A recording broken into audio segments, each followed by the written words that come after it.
এই জবাব দিচ্ছ না কেন? বলো। অভি, অভি, কি হয়েছে বাবা? এমন করছিস কেন? হোয়াট হ্যাপেন্ড অভি?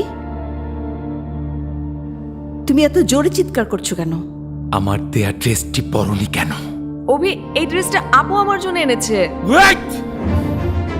আমার বাবাও ইউএসএ থেকে $5,000 দিয়ে আমার জন্য একটি স্যুট এনেছে আজকের পার্টিতে পরার জন্য, বাট আমি সেটা না পরে তোমার দিয়ে এই স্যুটটা পরে এসেছি বিকজ এই স্যুটটাতে তোমার ভালোবাসা জড়িয়ে আছে।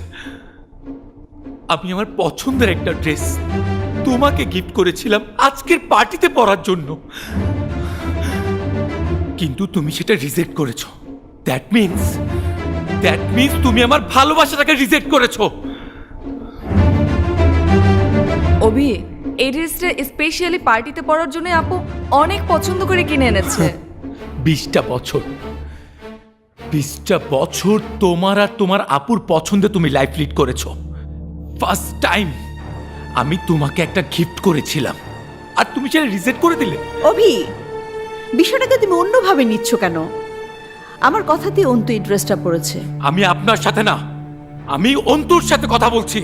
অভি প্লিজ ডোন্ট শাউট। গেস্টটা কি মনে করবে? কেসটা কি মনে করলো না করলো তাতে আমার কিচ্ছু যায় আসে না। আমি আজকে কি মনে করছি সেটাই ফ্যাক্ট। অভি, তুই ওনার সাথে এভাবে কথা বলছিস কেন? অন্তু আর আমার মাঝে উনি কেন ইন্টারফেয়ার করছে? Yes, I have the right. I will do anything for my sister. No one can interfere in my likings. Not even if you are her mother. Shut up, you stupid. You shut up!